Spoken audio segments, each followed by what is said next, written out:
परमात्मने नमः। अथ अष्टमोऽध्यायः। अक्षरब्रह्मयोगः। अर्जुन उवाच किं तद्ब्रह्म किमध्यात्मम् किं कर्म पुरुषोत्तम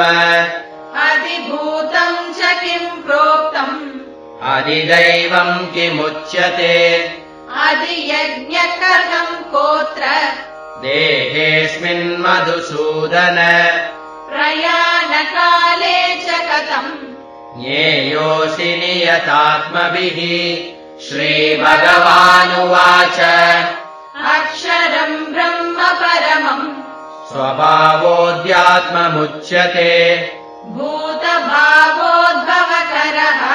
विसर्गः कर्म सञ्जितः अधिभूतं क्षरो भावः पुरुषश्चादिदैवतम् अधियज्ञोऽहमेवात्र देहे देहभृताम् वर अन्तकाले च मामेव स्मरन्मुक्त्वा कलेवरम् यः प्रयाति समद्भावम् याति नास्त्यत्र संशयः यं यं वापि स्मरन् भावम् त्यजत्यन्ते कलेवरम् तं तमेवैति कौन्तेय सदा तद्भावभावितः तस्मात् सर्वेषु कालेषु मामनुस्मरयुध्य च मय्यर्पितमनो बुद्धिः मामे वैश्यस्य संशयम् अभ्यासयोगयुक्तेन चेतसा नान्यगामिना परमम् पुरुषम् दिव्यम् याति पार्थानुचिन्तयन् कविम् पुराणमनुशासितारम् अनोरणीयान् समनुस्मरेद्यः सर्वस्य दातारमचिन्त्य रूपम् आदित्यवर्णम् तमसः परस्तात् प्रयाणकाले मनसाचलेन भक्त्या युक्तो योगबलेन चैव भृगोर्मध्ये प्राणमावेश्य सम्यक् सतम् परम् पुरुषमुपैति दिव्यम् यदक्षरम् वेदविदो वदन्ति विशन्ति यद्यतयो वीतरागाः यदिच्छन्तो ब्रह्मचर्यम् चरन्ति तत्ते पदम् सङ्ग्रहेण प्रवक्ष्ये सर्वद्वाराणि संयम्य मनोहृदि निरुध्य च मूर्ध्याधायात्मनः प्राणम् आस्थितो योगधारणाम्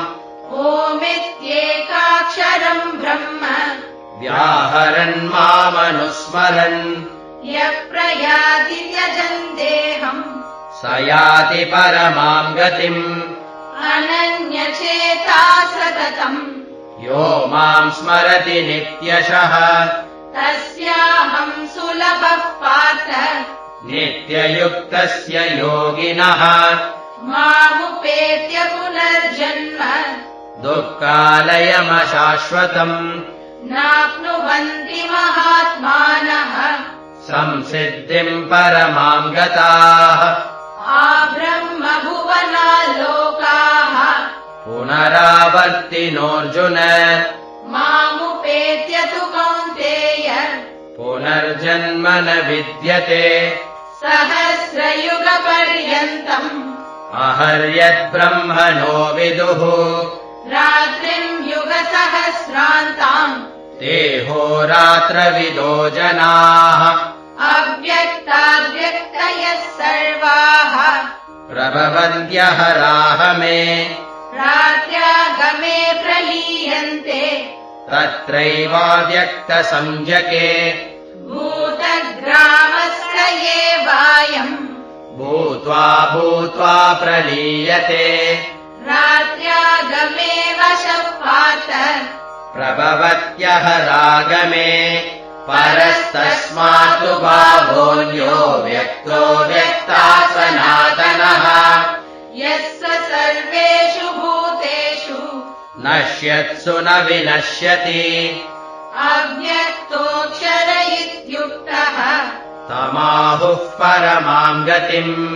यम् प्राप्य न निवर्तन्ते तद्धाम परमम् मम पुरुषः स परः पार्थ भक्त्या लभ्यस्त्वनन्यया यस्यान्तस्थानि भूतानि येन सर्वमिदम् ततम् यत्र काले त्वनावृत्तिम् आवृत्तिम् चैव योगिनः प्रयाता याति तम् कालम् वक्ष्यामि भरतर्षभ अग्निर्ज्योतिरः शुक्लः षण्मासावुत्तरायणम्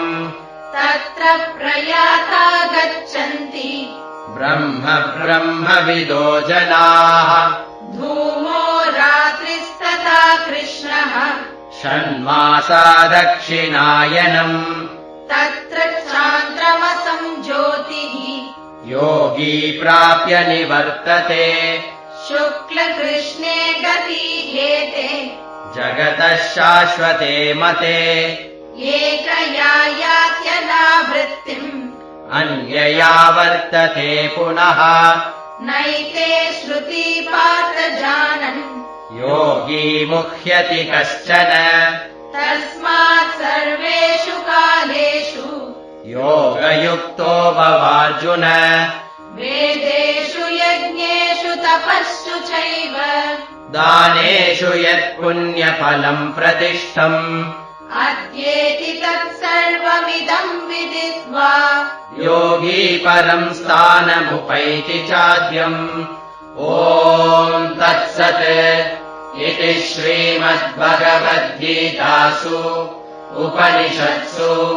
ब्रह्मविद्यायाम् योगशास्त्रे श्रीकृष्णार्जुनसंवादे